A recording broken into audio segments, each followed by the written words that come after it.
Bismillahirrahmanirrahim. Yang berbahagia Profesor Dr. Muhammad Rozaimi bin Ramli, Rektor College Universiti Islam Perlis, Pengurusan Eksekutif College Universiti Islam Perlis, Ketua-Ketua Jabatan, Kaki Tangan, seterusnya pelajar College Universiti Islam Perlis yang dikasihi sekalian. Assalamualaikum warahmatullahi wabarakatuh dan selamat datang ke program diskusi merungkai fatwa-fatwa kontroversi Ibnu Taimiyah. Tuan-tuan dan puan-puan sekalian, majlis dengan berbesar hati dan sangat mengalu-alukan panel jemputan kita pada malam ini iaitu yang berbahagia Ustaz Haji Nidhal Mashhud. Selamat datang ke College Universiti Islam Perlis. Para hadirin sekalian, tanpa melengahkan masa, majlis dengan segala hormatnya menjemput dan mempersilakan yang berbahagia Profesor Dr. Muhammad Rozaimi bin Ramli, Rektor College Universiti Islam Perlis bagi menyampaikan ucap tama. Dengan segala hormatnya, majlis mempersilakan yang berbahagia Doktor.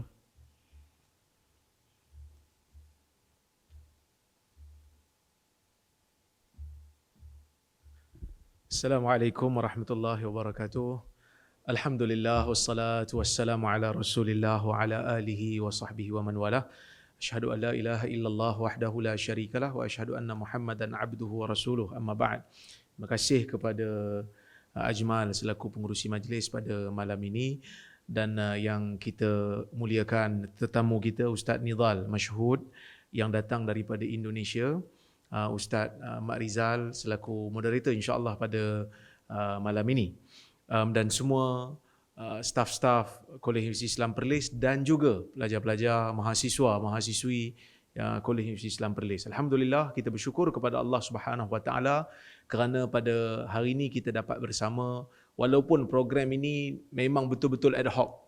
Sebab apa? Sebab bila saya tahu kehadiran Ustaz Nidhal Mashhud ni ke negeri Perlis, saya sebenarnya tak perasan mana satu Ustaz Nidhal ni. Dia kata nak jumpa saya. Saya pun tanya dengan Dr. Yusof, kawan saya lah, yang menjadi wakil perantara antara kami ni. Bila dia kata Ustaz Nidhal, dia kata banyak menulis di Facebook. Rupanya dekat Facebook dia ada nama lain. Dia ada nama lain. Saya tak boleh beritahu nama dia sebab dia kata dia suka low profile. Nanti dia cerita, kalau dia nak cerita, dia ceritalah. Tapi dekat Facebook, Ustaz Nidhal ni banyak menulis. Dan saya secara peribadinya memang banyak mengambil manfaat daripada Ustaz Nidhal ni. Terutama dalam bab-bab isu-isu yang berkaitan dengan akidah, isu-isu yang berkaitan dengan Ibnu Taimiyah. Jadi bila saya tahu saja, saya bagi tahu dengan Dr. Yusof, saya kata tak bolehlah kita kena bawa ke KUIPS untuk kita ambil sedikit manfaat. Jadi ini satu orang kata apa? Peluang bagi pelajar-pelajar KUIPS dan juga yang berada di online juga untuk sama-sama kita ambil manfaat. Tajuk ni agak berat kerana nak merungkai fatwa kontroversi Ibn Taimiyah. Kita bukan pentaksub Ibn Taimiyah. Ada beberapa pandangan Ibn Taimiyah yang kita tak setuju, tetapi kita tidak mahu untuk menzalimi sesiapa saja di kalangan alim, di kalangan ulama-ulama kita. Jadi mungkin ada beberapa isu yang nak dikupas oleh Ustaz Nidhal pada malam ini, dibantu oleh Ustaz Mak Rizal. Jadi kita ambil manfaat. Yang mana KUIPS perlu untuk menjadi kita kata universiti yang bukan hanya membincangkan isu-isu yang konvensional, membincangkan isu-isu yang biasa, tetapi kita perlu pergi lebih jauh daripada itu. Kita perlu ada jawapan bagi isu-isu yang melanda umat.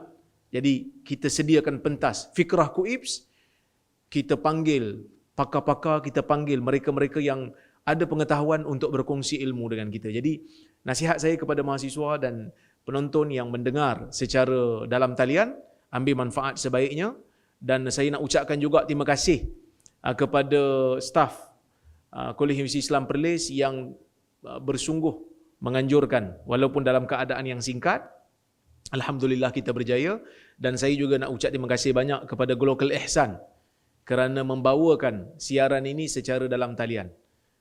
Terima kasih banyak dan insya-Allah jika ada kesempatan yang lain kita memang ingin berkolaborasi. Cuma sepatutnya datang pada malam ni 2 orang, iaitu Ustaz Nidhal dan seorang lagi Ustaz apa nama? Ustaz Rustang. Cuma Ustaz Rustam tidak berjaya melepaskan diri daripada Indonesia kerana ada masalah dengan pasportnya, dan insya-Allah pada masa akan datang kita cuba untuk jemput lagi. Akan ada kolaborasi pada masa akan datang insya-Allah setelah terjalinnya ukhuwah sesama kita. Insya-Allah. Jadi terima kasih Ustaz Nidal sekali lagi. Terima kasih pada semua yang hadir. Kita cuba untuk mengambil manfaat pada malam ini insya-Allah. Itu je daripada saya. Aqulu qawli hadza wa astaghfirullahal azim li wa lakum. Wassalamualaikum warahmatullahi wabarakatuh.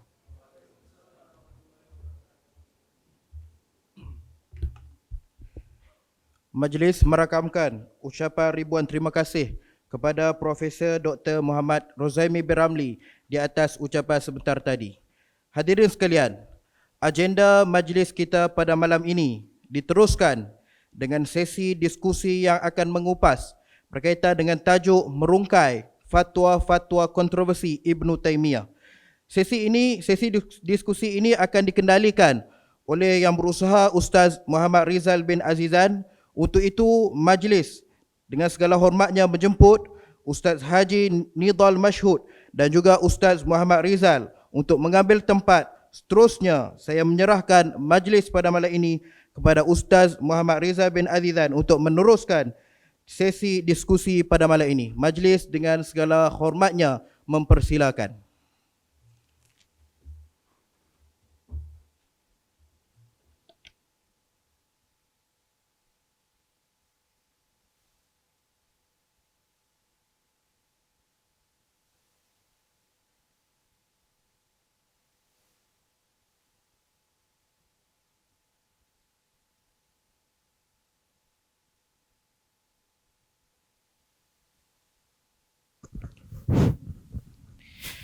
Assalamualaikum warahmatullahi wabarakatuh. Bismillah walhamdulillah wassalatu wassalamu ala Rasulillah wa ba'.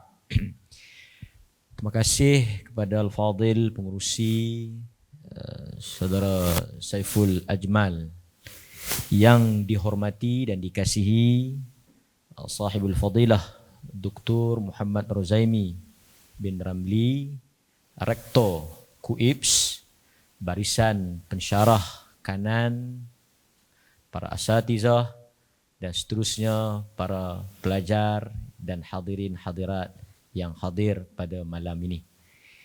Bersama dengan saya untuk kita berdiskusi satu tajuk yang sangat besar mengenai seorang tokoh ilmuwan agung umat ini yang di kalangan orang yang memujinya juga banyak, tidak kurang juga yang mengkritik, mengkeji dan sebagainya. Al-Imam Ibn Taimiyah rahimahullah, nama susuk tubuh yang akan sama-sama kita diskusikan pada malam ini.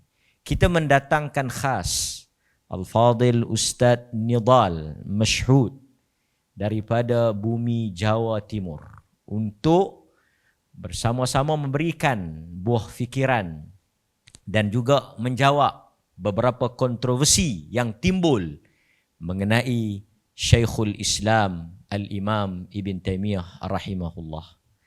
Sebelum kita nak memulakan diskusi pada malam ini, seperti yang disebut oleh Dr. Rozaimi tadi, program ini ialah program yang kita mengambil kesempatan dengan kedatangan Al-Fadil Ustaz Nidal di Perlis yang ada persidangan Rabitah Da'i dan juga ilmuwan Asia Tenggara di Regency, Hotel Regency. Jadi kesempatan itu kita ambil. Jadi dalam keadaan yang agak pantas, kita dapat menganjurkan diskusi pada malam ini. Cuma sebelum Ustaz Nidal mulakan pembentangan beliau dengan soalan-soalan yang akan saya ajukan, saya diberi peluang oleh Ustaz Nidal untuk memulakan sedikit pengantar sebelum beliau bersedia dengan pembentangannya. Saya akan membacakan sedikit biodata ringkas, kita panggil narasumber kalau di sana, betul lah? Iaitu pembicaranya ataupun tokoh yang akan bercakapnya, iaitu Ustaz Nidal Mashhud yang dilahirkan di Gresik tanggal 21 Rabiul Awal 1403 Hijrah. Merupakan lulusan fakultas, kalau di sini fakulti lah, Usuluddin, University Al-Azhar, Qahirah, Mesir. Sudah berkeluarga, mendirikan rumah tangga dan mempunyai 4 anak. Alhamdulillah, semoga Allah memberkati keluarganya. Beliau sekarang bertugas sebagai musyrif atau pendiri, mungkin kita boleh sebut pengetua mudir di Pesantren Mas Kumambang di Gresik, Jawa Timur, Indonesia. Beliau juga menjawat jawatan Ketua Ikatan Cendekiawan Muslim se-Indonesia wilayah Mesir. Beliau juga merupakan Ketua Dewan Dakwah Islamiah Indonesia wilayah Gresik dan Direktor atau Pengarah Pusat Kajian Akidah Ihkam. Itu sedikit latar belakang yang saya sempat ambil daripada beliau. Sebelum kita nak memulakan diskusi ini, pada pusingan yang pertama saya akan memberi ruang kepada Al-Fadhil Ustaz Nidal untuk memberikan latar secara ringkas tentang manusia yang bernama Ibnu Taimiyah. Kerana kita semua faham Ibnu Taimiyah ini sangat kontroversi sepanjang zaman.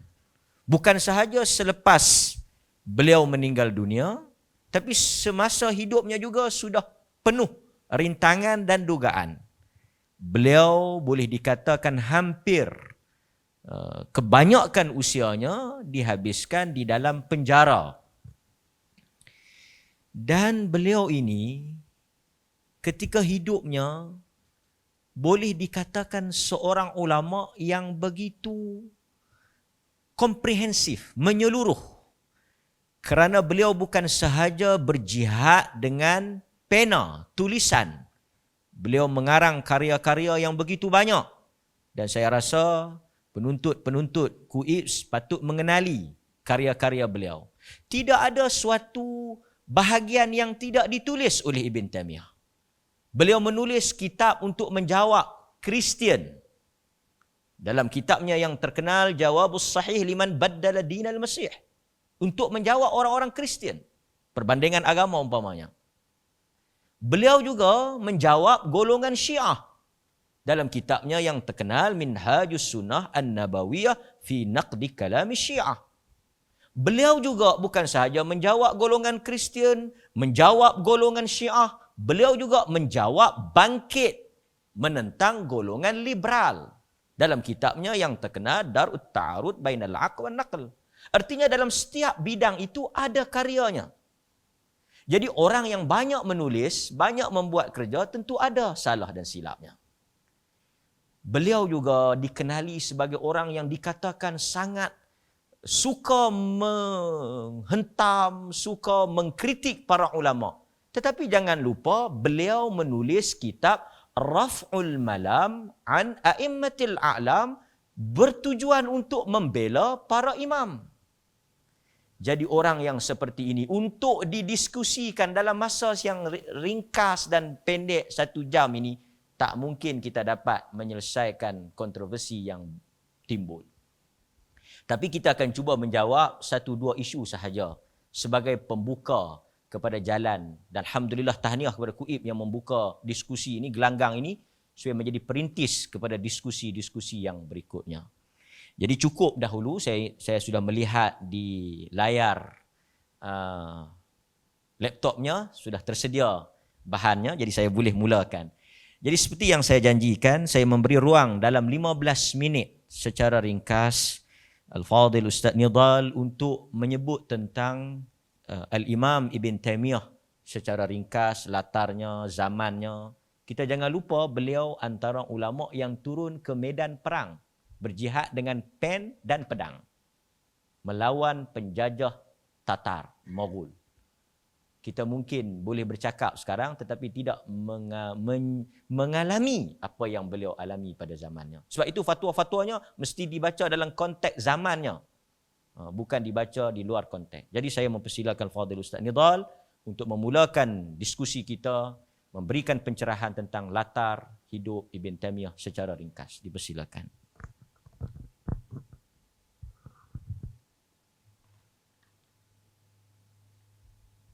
Bismillahirrahmanirrahim. Assalamualaikum warahmatullahi wabarakatuh.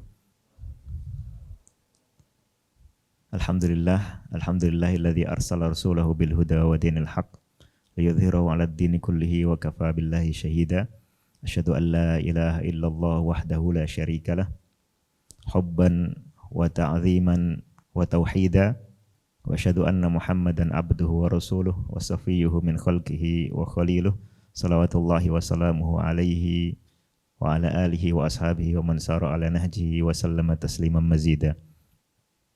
Yang saya hormati guru kita semua, Profesor Dr. Rozaimi Ramli, hafizahullah, Ustadz moderator yang berbahagia yang sudah beliau lebih performanya lebih bagus dari saya.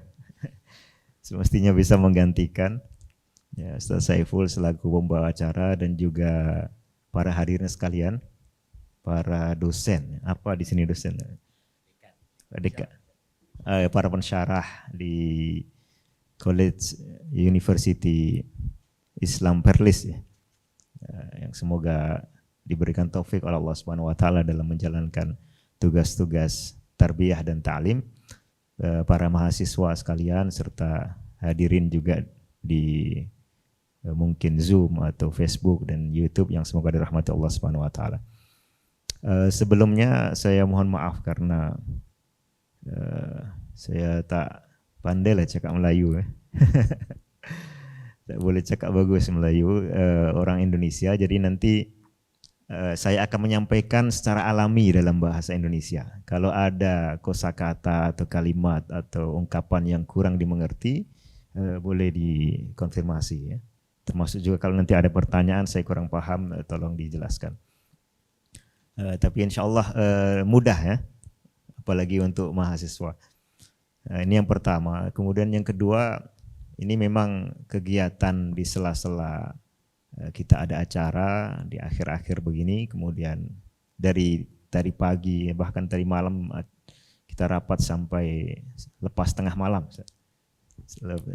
Setelah itu dari subuh sampai siang banyak kegiatan di luar, jadi saya mohon maaf tidak bisa menyiapkan materi yang mudah untuk ditampilkan dan dibaca. Tapi mari kita manfaatkan kesempatan ini ya, untuk saling berbagi pengetahuan, saling nanti berdiskusi. Saya lebih banyak nanti berharap diskusinya lebih aktif, ya, khususnya ini para mahasiswa. Ya, jangan malu untuk bertanya, termasuk kalau ada salah silakan dikoreksi, silakan beri masukan. Begitu juga kita sampaikan yang sama kepada para hadirin yang mengikuti secara online. Ya. Khususnya dari teman-teman, saya menyapa secara khusus mungkin kawan-kawan saya di Indonesia ya, dari Pusat Kajian Akidah Ihkam, serta dari berbagai tempat lainnya, termasuk khususnya di Malaysia ada kawan-kawan Ustaz Yusuf, Ustaz Salman dan lainnya mungkin sebagian hadir. Semoga Allah Subhanahu wa taala memberikan kita taufik, kita di pertemuan ini mendapatkan manfaat. Ya, paling tidak ada 3 manfaat. Yang pertama, dalam tema ini kita mendapatkan wawasan baru, ya, dan itu cukup penting. Tentu dalam kesempatan yang mungkin hanya berapa, 1 atau 2 jam ini, ya, 1 jam lebih ini, tidak cukup banyak wawasan yang bisa kita dapatkan, tapi paling tidak kita dapat kunci-kuncinya untuk kita lanjutkan lagi, ya. Apalagi antum sekalian adalah para akademisi, ya, untuk bisa mendalami lebih lanjut. Itu yang pertama. Lalu yang kedua, kita membahas isu-isu kontroversial seputar Ibnu Taimiyah. Sesuatu yang kontroversial tentu ada 2 sudut pandang, ada 2 pendapat yang berbenturan ya, bercanggah. Ada kadang lebih dari 2 pendapat. Nah, tugas kita selaku pembelajar ataupun pengkaji dan akademisi adalah mendalami argumentasi dari masing-masing sudut pandang itu, lalu keluar dengan hasil mana yang paling kuat. Nah, kita di sini hanya menyampaikan beberapa jawaban atau kesimpulan yang nantinya antum sekalian bisa mendalami lebih lanjut, ya, mengkonfirmasi di referensi yang ada, mengecek dari sejarah yang ada, kemudian membandingkan lagi untuk betul-betul mantap. Ini tadi saya obrolkan dengan Profesor Rozaimi di perjalanan. Ya. Jadi selain kita ada tambah wawasan baru bagi yang belum tahu, yang kedua adalah menghidupkan gairah untuk mengkaji. Ya. Mengkaji sehingga ketika kita memilih satu pandangan atau satu pendapat bukan sekedar ikut-ikutan, tapi memang betul-betul tahu dasar dan landasannya. Bisa dipahami ya bahasa saya. Nah, ini yang kedua dan sangat penting karena keilmuan itu akan jalan terus. Ya. Lalu yang ketiga yang juga tidak kalah penting, ya, ini karena satu isu yang cukup panas menyangkut seorang tokoh yang sangat terkenal, ya, tapi sekaligus kontroversial. Kemudian temanya adalah tema akidah. Nah, maka di sini spesifik tentang Ibnu Taimiyah, barangkali ada isu-isu selama ini yang belum clear. Nah, semoga nanti dalam kesempatan kali ini kita bisa mengclearkan atau memberikan kunci untuk memperjelas lebih lanjut.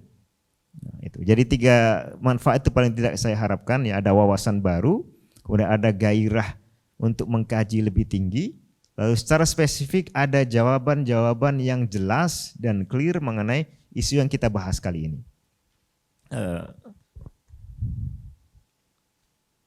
Saya mulai sedikit dengan ini ada makalah panjang, tapi saya akan ambil beberapa poin saja, ya. Beberapa poin saja. Seorang tokoh, ya, termasuk tokoh kita kali ini, ya, Syekhul Islam Abul Abbas Ahmad Ibn Abil Mahasin, ya, Abdussalam Ibn Taimiyah rahimahullah, tokoh yang sangat terkenal. Banyak sekali buku-buku yang secara khusus membahas beliau. Mungkin ada sampai belasan buku, ya. Lalu sejarah beliau juga ada di semua atau rata-rata buku sejarah para ulama. Nah, itu mudah untuk diambil, ya, informasi detail mengenai kapan beliau lahir, ya. Beliau lahir hari Jumat. Kemudian kapan beliau wafat dan seterusnya itu bisa dengan mudah antum mendapatkan di sana. Nah, tapi saya di sini akan mengambil poin-poin yang penting yang ada kaitan dengan tema. Ya, ada kaitan tema. Jadi beliau lahir di wilayah yang namanya Harran, kemudian sejak kecil dibawa oleh keluarganya ke wilayah Syam. Ya.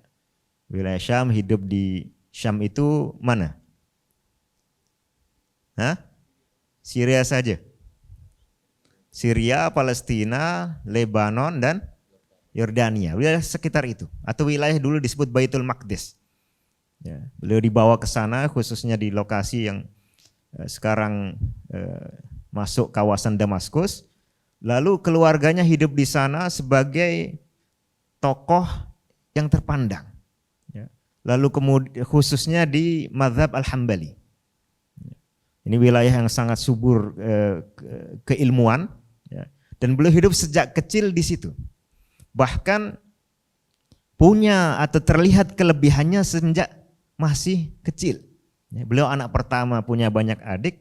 Ada satu cerita, tidak apa-apa saya kurang sistematis, ya. Yang penting barangkali ada manfaatnya. Lebih bisa diingat. Timbang saya sebut angka-angka nanti tahun lahir, tahun wafat, ya, antum keluar mungkin lupa. Ya, beliau waktu itu pernah suatu ketika hari Sabtu, nah tepatnya. Biasa keluarganya Ibnu Taimiyah, ya, ayah beliau Abdul Halim namanya, ya, Ibni Abdussalam, itu biasa membawa semua anak-anaknya main ke taman. Pernah main ke taman, ya. Ya, beliau membawa anaknya main ke taman untuk rehat dari aktivitas sehari-hari. Tapi Ibnu Taimiyah tidak mau. Beliau minta izin agar hari itu dibiarkan di rumah. Kenapa? Karena beliau punya homework, punya PR untuk membaca satu buku. Kalau tidak salah judulnya, lupa saya, Jannatul Munadhir. Ya. Satu buku mungkin kalau kita cetak sekarang 1,5 jilid lah. Ya. Beliau ingin baca buku itu habis dan hafal. Ditinggal sama ayahnya, ketika ayahnya pulang, beliau bilang, adik-adik kamu nih sedih karena tidak ditemani oleh kakaknya. Apa yang kamu lakukan hari ini? Beliau bilang, saya sudah hafal buku ini. Kemudian diuji, dicek, betul hafal. Masya Allah, dicium keningnya sama ayahnya. Ya. Kemudian bilang, jangan cerita siapa-siapa. Ya, jangan cerita siapa-siapa. Nah, itu gambaran ketika masih kecil secara keilmuan. Lalu kemudian secara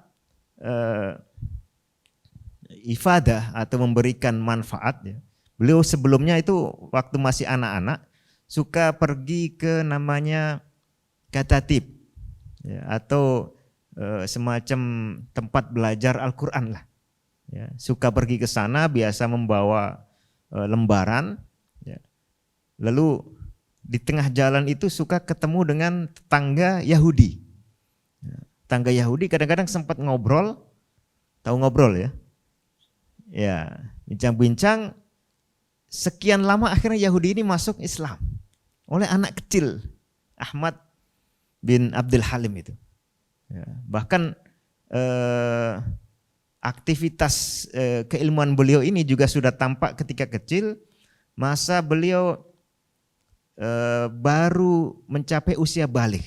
Ya. Di dalam mimpi pernah berdebat dengan Ibnu Sina, bicara soal teori emanasi. Ya, teori emanasi itu teori dalam filsafat menganggap bahwa seisi alam ini bukan dicipta oleh Tuhan, tapi dilahirkan. Ya, muncul secara otomatis tanpa dikehendaki dan dibuat oleh Tuhan. Ya, tapi kemudian dalam teori emanasi formatnya beda-beda.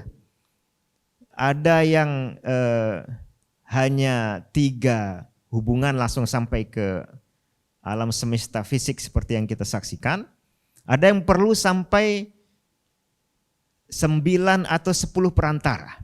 Jadi dianggap dalam teori khurafat Yunani ini, ya, Tuhan itu melahirkan suatu entitas yang bernama intelek, ya. Intelek, suatu entitas fakultatif, ya. Ini bahasa agak sulit, tapi yang jelas sesuatu yang tidak fisikal, ya. Yang pertama. Kemudian yang pertama ini melahirkan 3 turunan, yaitu intelek kedua, ya. Kemudian jiwa pertama, kemudian alam fisikal pertama, dan seterusnya sampai kemudian alam fisikal yang kita tempati. Singkat kata, kita tidak bahas itu. Kata Ibnu Taimiyah, apa yang menyebabkan harus sampai 9 turunan baru melahirkan alam? Ya, tidak ada argumentasinya. Nah, ini beliau sampaikan ketika di mana? Di dalam mimpi. Dalam mimpi berdebat dengan Ibnu Sina. Artinya menunjukkan, ya, kalau di mimpi saja bisa berdebat secara argumentatif, apalagi di kehidupan nyata. Maka tidak heran kalau beliau sejak usia 17 tahun, ya, sudah menggantikan ayahnya, ya, mengampu atau mengajar semua mata pelajaran yang biasa diajar ayahnya, ya, di madrasah yang ditinggalkan beliau. Itu baru bahkan sejak umur 11 tahun. Nah, kemudian setelah itu beliau tinggalkan, ya, dipasrahkan kepada tokoh lain. Karena beliau akan melakukan rihla dan aktivitas yang lebih luas. Maka ketika usia 21 tahun, ya, sudah menjadi rujukan, sudah menjadi mufti. Ini rata-rata yang di sini berapa tahun? 20, 17, 20 ya. Insya Allah 1 tahun lagi jadi mufti. Ya, asal ada usaha dan doa yang kuat. Ya. Bahkan ulama atau alim yang melantik Ibnu Taimiyah sebagai mufti itu setelah beberapa tahun beliau sangat bangga. Saya yang pertama melantik beliau ini jadi mufti. Ya. Luar biasa dan itu terlihat dari karya nyata. Ya. Ini satu kelebihan sejarah ulama. Ya, beda dengan sejarah orang sakti mungkin yang bisa terbang di atas udara, yang bisa berjalan di atas langit. Ya. Dalam kisah-kisah fiktif misalnya, itu tidak ada peninggalan yang bisa dilihat langsung. Ya. Atau orang yang betul-betul punya karomah tapi sifatnya hanya bisa dinikmati oleh orang yang menyaksikan. Kalau ulama itu karomahnya terlihat langsung dari hasil karyanya. Jadi sebagian ulama kalau kita hitung masa hidup beliau, ya, kemudian masa beliau berkarya sampai beliau wafat, ketahuan berapa tahun. Lalu kita lihat karyanya, ya, sekian ribu lembar, kita bagi dengan jumlah tahun beliau hidup, kadang tidak masuk akal.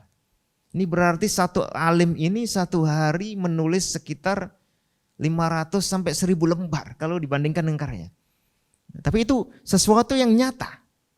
Dan ini juga termasuk yang terjadi pada diri Ibnu Taimiyah.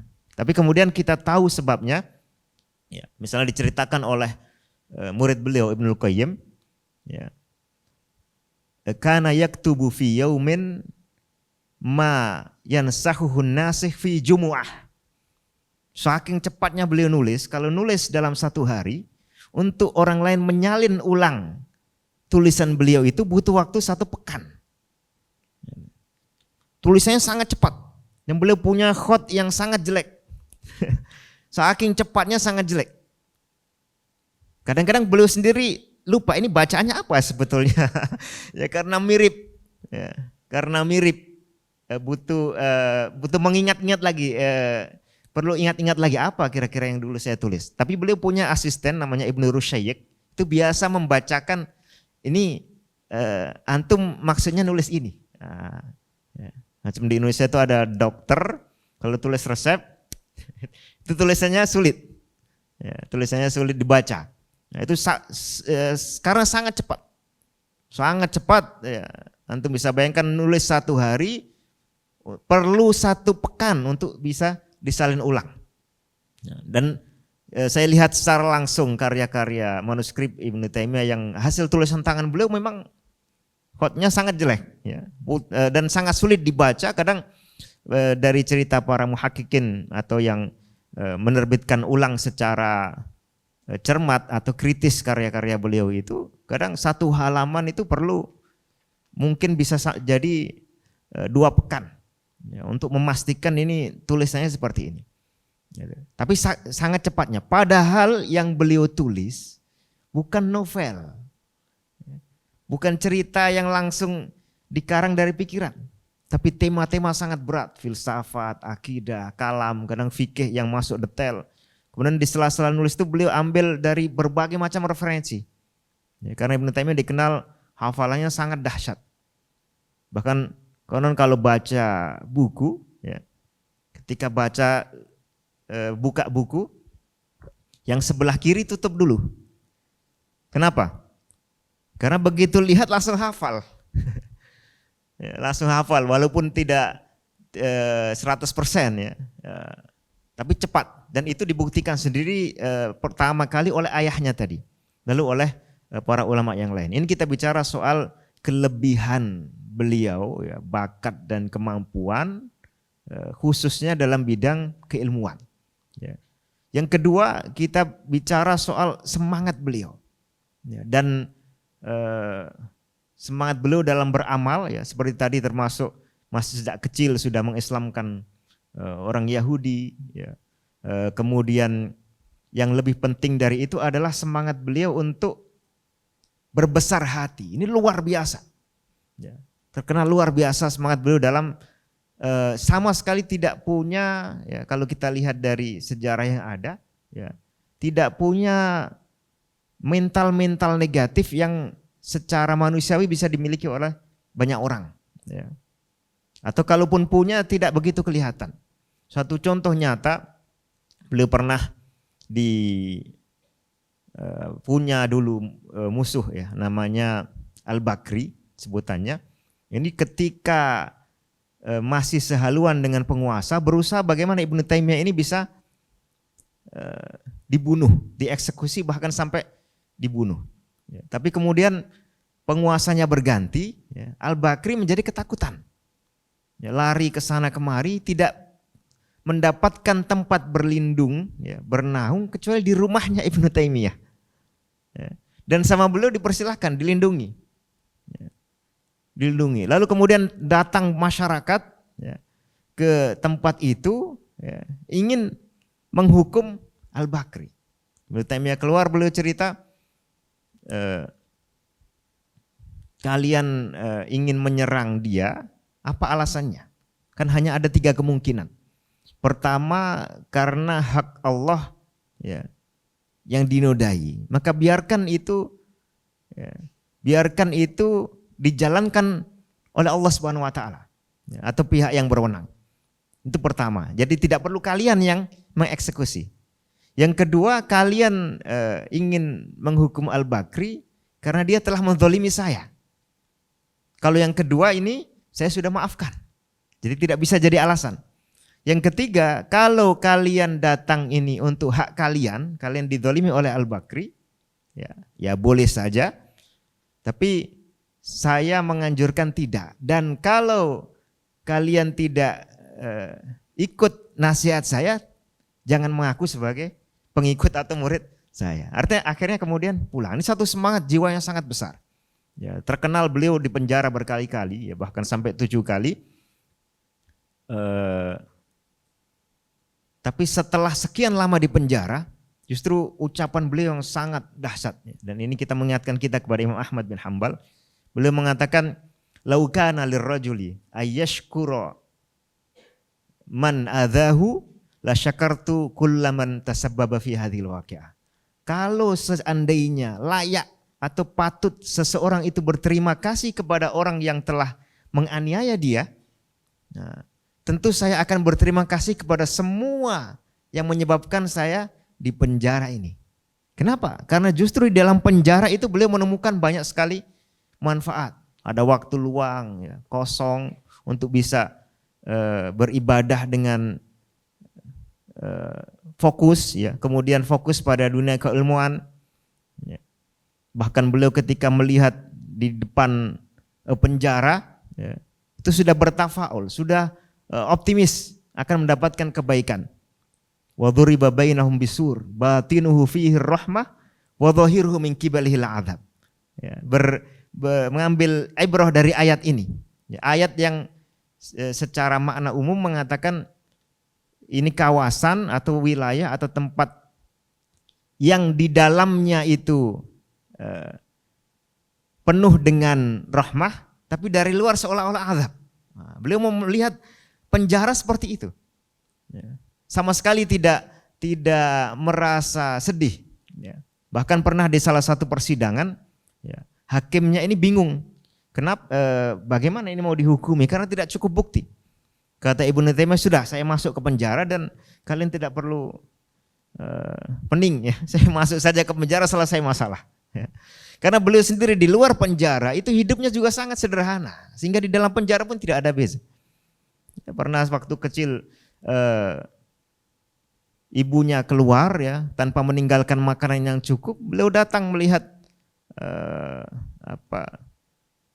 buah walo, ya, kalau di kita itu di Jawa namanya, ya, itu sudah terbakar, ya, sudah gosong, tahu gosong saya.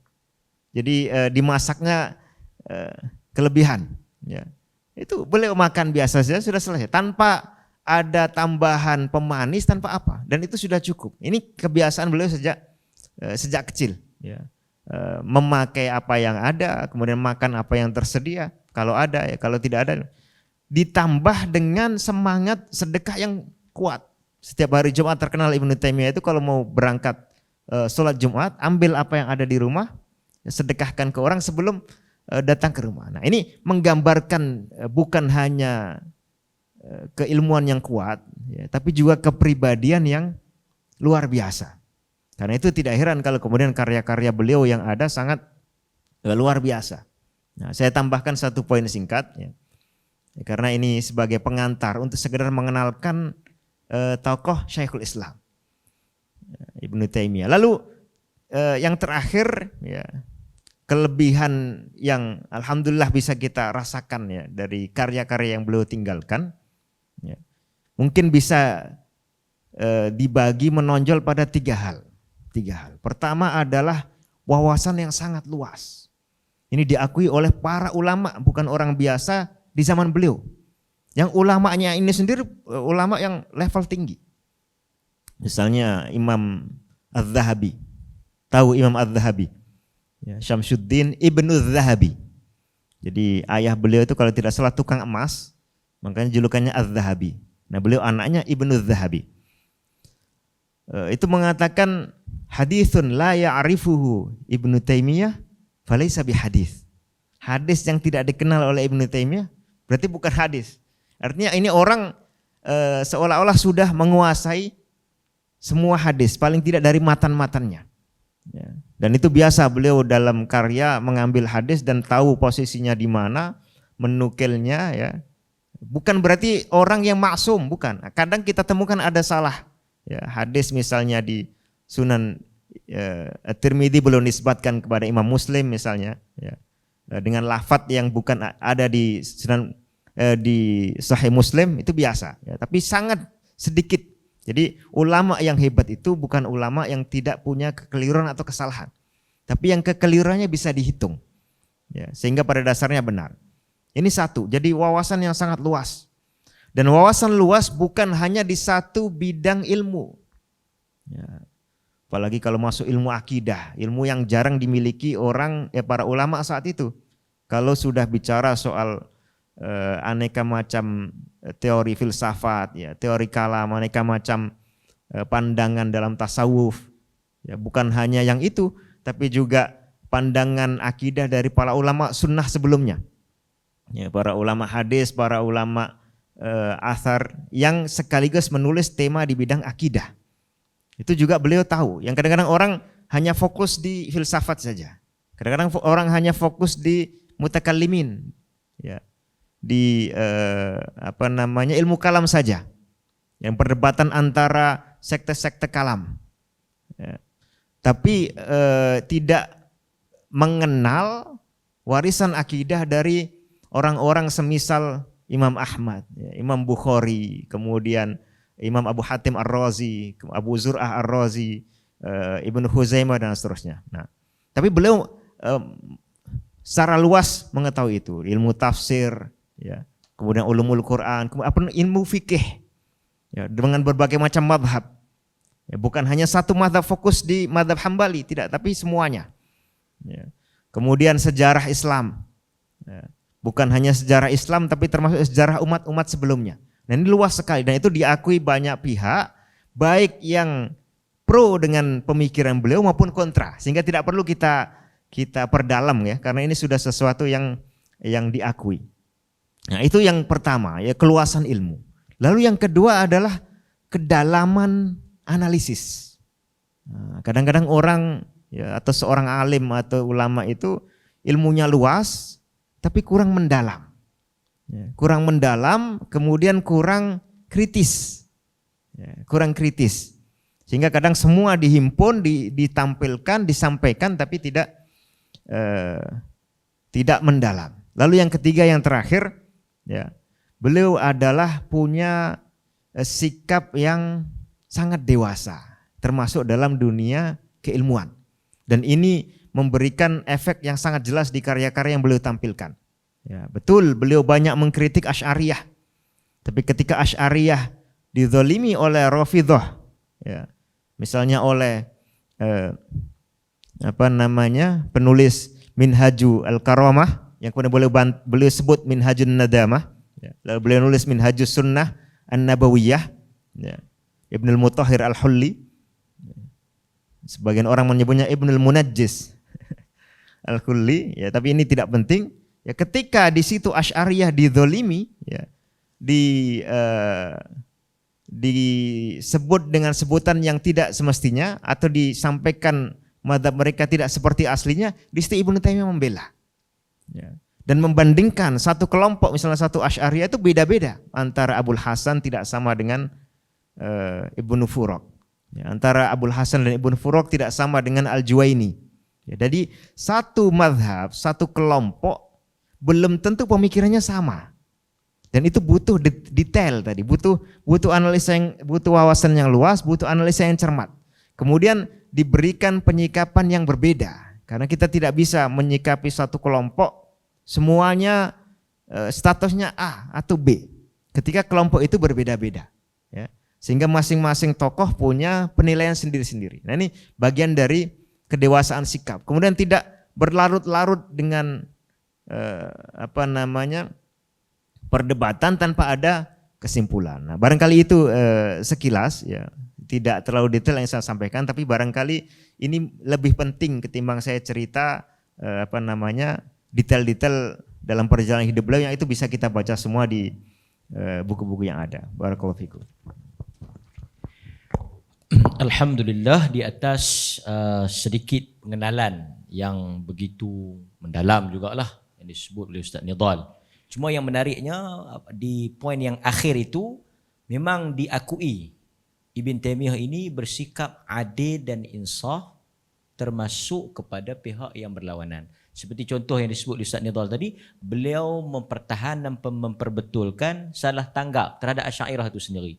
Artinya beliau juga menguasai Asy'ariyah itu sendiri.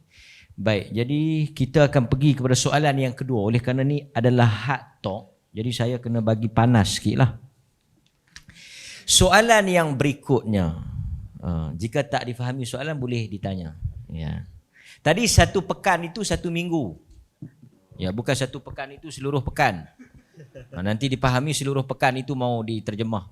Apa yang Ibn Taimiyah cakap, bukan satu pekan itu satu minggu mau disalin. Itu Ibn Taimiyah, kalau kita entah berapa minggu. Baik, okey. Ibn Taimiyah terkenal sebagai antara ulama yang dikatakan fatwa-fatwanya menjadi punca kepada keganasan, teror. Itu. Antaranya ada yang mengatakan, beliau mengatakan jika tidak bertaubat dibunuh, asyik dibunuh saja. Ya, itu satu. Sehingga kan jika tidak usalli atau orang-orang yang usalli juga dibunuh. Masya Allah. Saudara, berapa ramai orang usalli di Perlis ini yang sudah dibunuh? Entahlah kenapa. Datangnya juga tidak dibunuh, boleh balik pulang begitu saja. Ya, satu lagi dikatakan Ibnu Taimiyah ini tidak membenarkan orang pergi menziarahi makam Nabi. Ya, itu maksudnya kontroversi itu fatwanya. Mungkin boleh digabung. Ya kan, fatwanya katanya yang kontroversi itu dia tak melarang ziarah ke kubur Nabi. Fatwanya juga menjadi punca teror dan segala. Mungkin boleh dijawab dalam bahasa yang dipersilakan. Ya, kalau tidak bertobat dibunuh. Itu ungkapan yang terkenal dalam dunia turas, bukan hanya dari Ibnu Taimiyah. Istatabu fa intaba wa illa kutila. Jadi orang yang kesalahannya dalam bidang agama khususnya itu sudah ekstrim, ya, ekstrim, mengubah syariat, kemudian menambah syariat yang bertentangan dan seterusnya, ya, itu atau melakukan sesuatu yang menyebabkan dia murtad, ya, secara agama, baik dengan kata-kata maupun dengan perbuatan, itu yustatab. Dia perlu diminta atau dipaksa atau disuruh untuk bertaubat. Nah, bertaubat biasanya selama 3 hari di penjara untuk diminta bertaubat. Kalau tidak bertaubat kemudian dibunuh, ya, dibunuh. Jadi di sini ada 3 poin. Ya. Pertama, dia diminta atau disuruh bertaubat. Kemudian diberi masa 3 hari. Ya, kalau juga tidak bertaubat, baru dieksekusi apa? Dibunuh. Nah, orang yang salahnya ekstrim dalam bidang agama, patut tak diminta bertobat? Nah, sudah sesuai kan? Kemudian bertaubatnya tidak hanya diberi kesempatan 1 jam, 2 jam, tapi 3 hari. Ya, sambil dia fokus di penjara, ini juga tidak ada masalah. Ya. Kemudian kalau tidak juga bertaubat, dibunuh karena sudah dinilai murtad atau melakukan pelanggaran ekstrim dalam bidang agama. Terus apa yang salah dari 3 poin ini? Pertama, orang sesat ekstrim dia diminta taubat, tidak ada yang salah. Kemudian dia diberi waktu kesempatan 3 hari, tidak ada yang salah. Ya. Lalu kalau sudah diberikan kesempatan 3 hari, lalu dia diberitahu, ya, kamu pilih bertaubat ataukah tetap pada kesesatan ini? Dia bilang saya tetap di sini. Ya. Kalau tetap di sini nanti kamu dibunuh. Oke, tidak apa-apa. Atau dia tetap ngotot. Nah, itu sudah berarti tingkat pelanggaran yang sangat ekstrim sehingga layak untuk diberikan eksekusi, dibunuh. Kalau orang biasa, ya, dia diberikan penjelasan, dia bertobat. Atau kalau dia masih tidak yakin, tidak puas, nah, dia memilih untuk, ya, mengaku bertaubat dan selamat dari eksekusi. Jadi tidak ada yang aneh di ungkapan ini. Ya, tidak ada yang aneh. Tapi ini menunjukkan bahwa perkara yang Ibnu Taimiyah di situ menyatakan orang ini harus dipaksa atau disuruh bertaubat, kalau tidak maka dia kemudian dibunuh, itu pastilah perkara-perkara yang sangat ekstrim. Kita ambil contoh, misalnya saya buka buku, ya, ini tadi cuma buku, ya, maktabah. Nah ini contoh misalnya ada di Majmu' Fatawi, ya di jilid 1 halaman 83. Di sini beliau mengatakan, wa min haula man yahmiluhu syaitan ila Arafat fayakifu ma'an nasi thumma yahmiluhu fayaruddahu ila madinatihi tilkal lailah wa yadhunnu hadzal jahil anna hadza min auliyaillah. Nah, ini beliau cerita soal anggapan orang yang beranggapan bahwa ada wali-wali Allah yang bisa terbang ke Mekah, kemudian haji di Arafah bersama jamaah haji yang lain. Ada dari Malaysia yang bisa begitu? Ya? Atau sholat Jumat ke Mekah dengan waktu Malaysia. Ya, ada kalangan yang menganggap begitu. Ada wali yang bisa terbang ke Arafah tanpa paspor, tanpa visa, ya, tanpa waiting list. Berapa Malaysia? 110 tahun. Kalau di Jawa Timur 37 tahun. Ya. Langsung sampai di Arafah bisa haji. Lalu dibawa oleh jin pada malam itu juga pulang ke rumahnya. Pulang ke Perlis. Nah, dianggap ini wali Allah. Padahal dia sudah melanggar syariat haji. Orang haji setelah wukuf itu masih banyak amalan. Dia harus ke Mina, harus lontar jamarot. Ya. Kemudian ada hari-hari di Mina.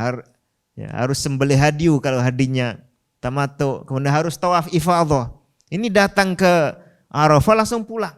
Ya, tanpa pakaian ihram. Melewati mikot. Itu bukan wali Allah sama sekali. Secara syariat sudah salah. Nah, kemudian beliau mengatakan, ya, wa yadhunnu hadzal jahil, orang yang bodoh ini menganggap anna hadza min auliyaillah wa la ya'rifu annahu yajibu alaihi ayyatuba min hadza. Nah, dia tidak paham kalau justru dia harus bertaubat dari keyakinan itu. Wa ini ataqada anna hadza ta'ah wa qurbah ilaihi. Nah, ini.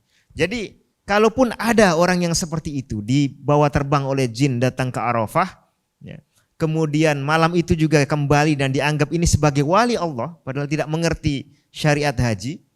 Orang yang menganggap bahwa ini adalah wali Allah, ya, wali Allah itu kan definisinya alladzina amanu apa? Wa kanu yattaqun, yang beriman dan bertakwa. Bertakwa itu menjalankan, melindungi diri dengan menjalankan apa yang diperintahkan Allah dan dilarang Allah. Ini tidak menjalankan apa yang diperintahkan Allah. Dia lewat mikot, ya, dengan terbang itu, ya, tanpa pakai ihram. Kemudian dia haji hanya wukuf tanpa melakukan rukun-rukun yang lain. Lalu dianggap sebagai wali Allah, berarti dianggap sebagai mukmin muttaqi. Nah, orang yang punya anggapan seperti ini itu kan berarti apa? Kacau, kucai. Berpikirnya berantakan. Nah, berantakan kalau kemudian dia menganggap itu bagian dari syariat. Maka beliau melanjutkan begini. Wa ini ataqada, kalau dia meyakini orang ini, ya, ada syaratnya. Kalau orang ini meyakini anna hadza ta'ah, bahwa yang dilakukan oleh sudo wali itu adalah ketaatan, wa qurbah ilaihi, dan satu ibadah kepada Allah, fa innahu yustatab. Fa intaba wa illa kutila. Jadi kapan vonis ini dikenakan? Orang yang meyakini bahwa orang yang menjalankan syariat bertentangan 180 derajat dengan aslinya itu dianggap sebagai wali, ya. Dan dianggap apa yang dia lakukan itu adalah ibadah, suatu ketaatan yang sah kepada Allah Ta'ala. Orang yang meyakini seperti ini perlu disadarkan, ya. Dan kemudian disuruh bertaubat. Kalau dia bersikeras, ya, tetap keras kepala mempertahankan ini wali dan ini ketaatan, ya, walaupun diancam akan dibunuh, tapi tetap bersikeras, nah ini baru kemudian dieksekusi. Jadi sebenarnya tidak ada yang aneh dari fatwa-fatwa beliau, ya. Kalau kita cari semuanya seperti itu. Ya, coba ini saya acak, ya, belum dibaca sebelumnya. Nah ini misalnya, atau tema lain lah ini, ya, politik.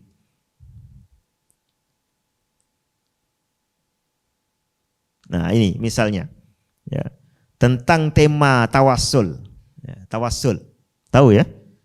Tema tawassul yang asli, ya, yang diperintahkan dalam Al-Quran itu adalah dengan amalan yang soleh.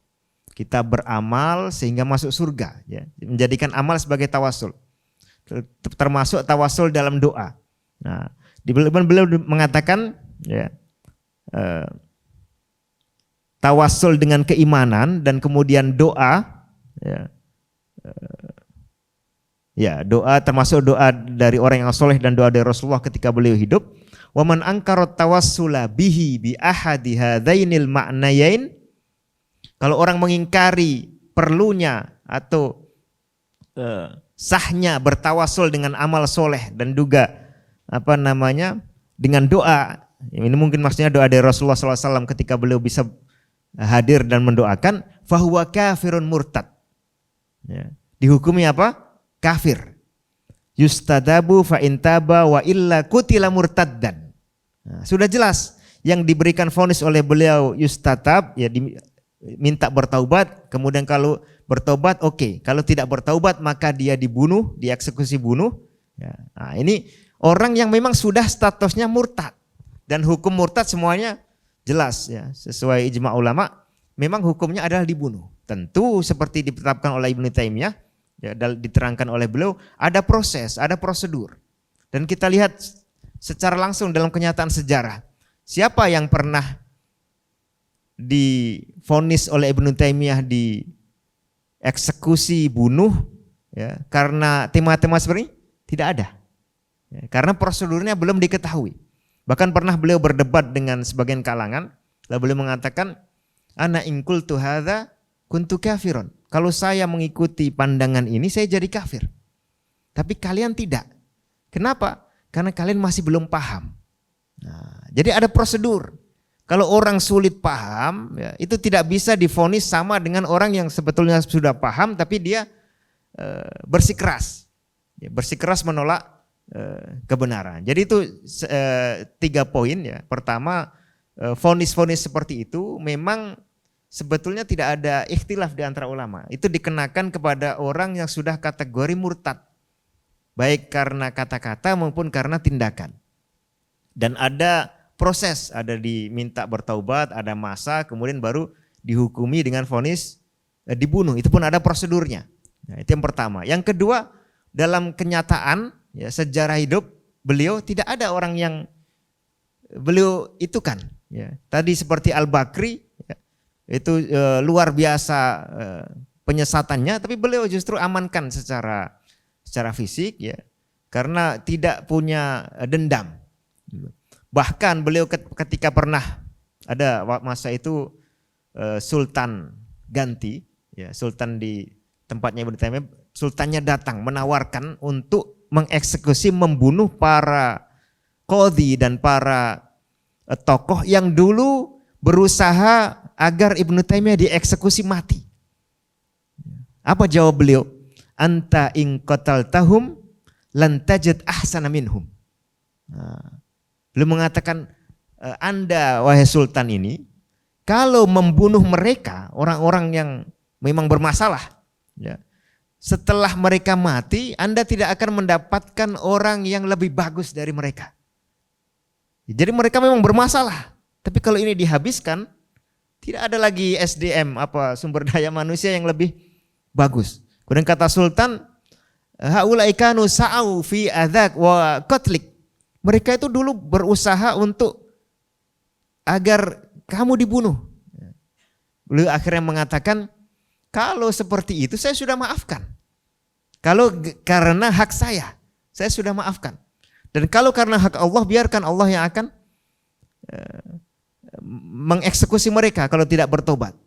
Nah, ini contoh nyata, ya, bukan hanya beliau tidak pernah menyebabkan orang, ya, dibunuh secara langsung dengan sekedar fatwa ini, ya.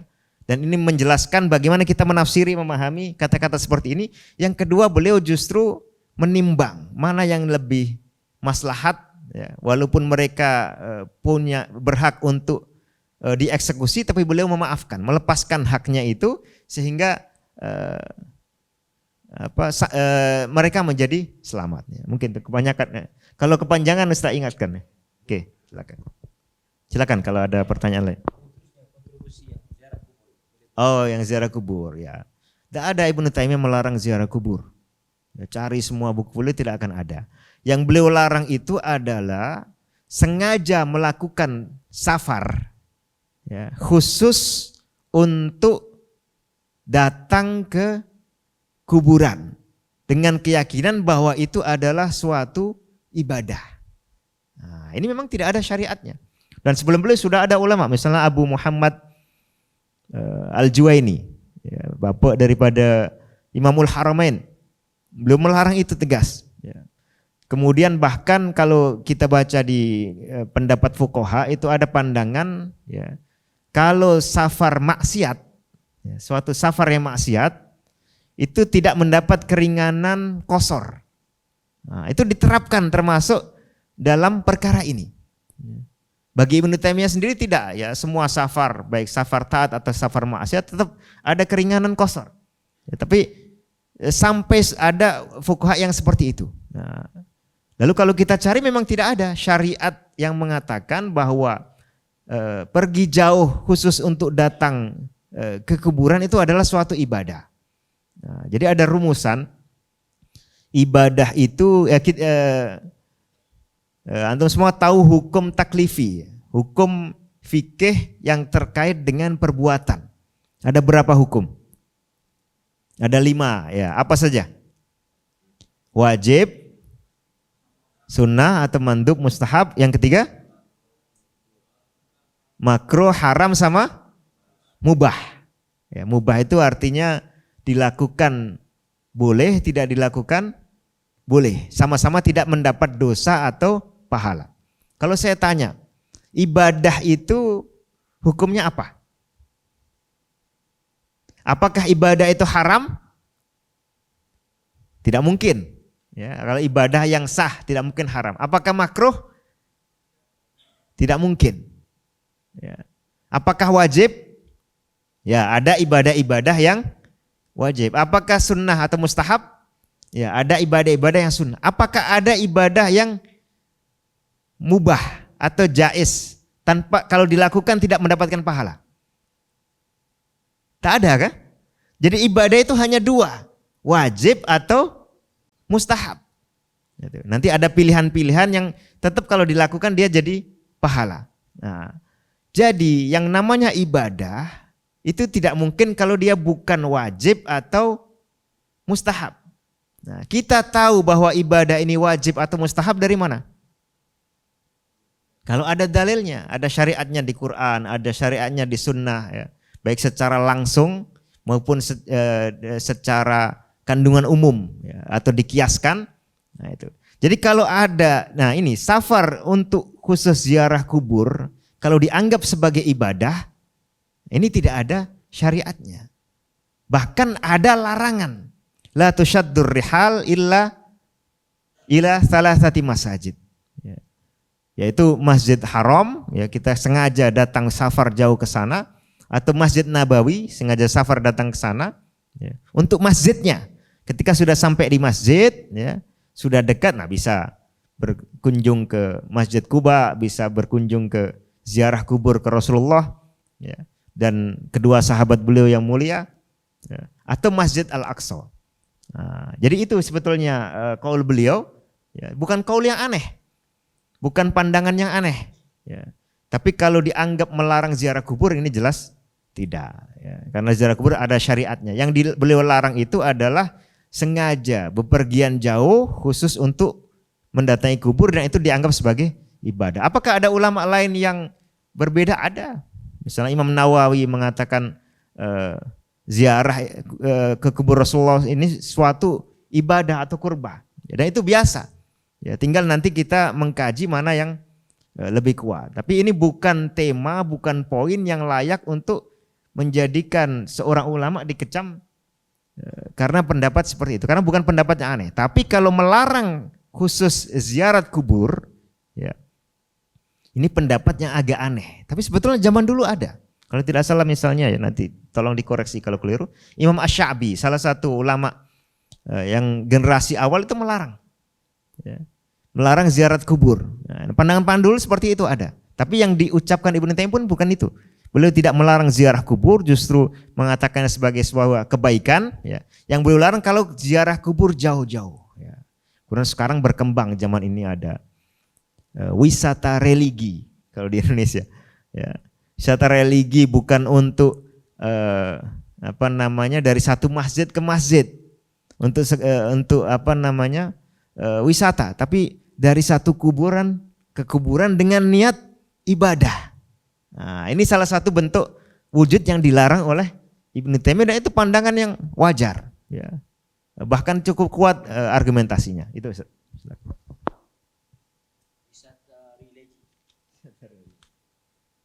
Wisata religi itu artinya perjalanan agama.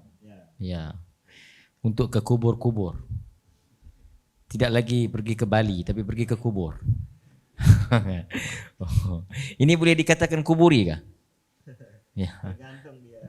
No. Belum lagi ya? Ya, sangat bagus Ustaz. Oke, sekarang kita mau satu lagi soalan. Antara yang kontroversi Ibn Taimiyah, beliau selalu dituduh menyanggahi ijma' ulama.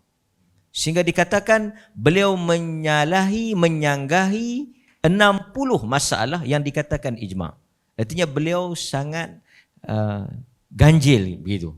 Mungkin boleh diberikan pencerahan. Sebentar ya. Saya teringat satu kitab kalau tema ini.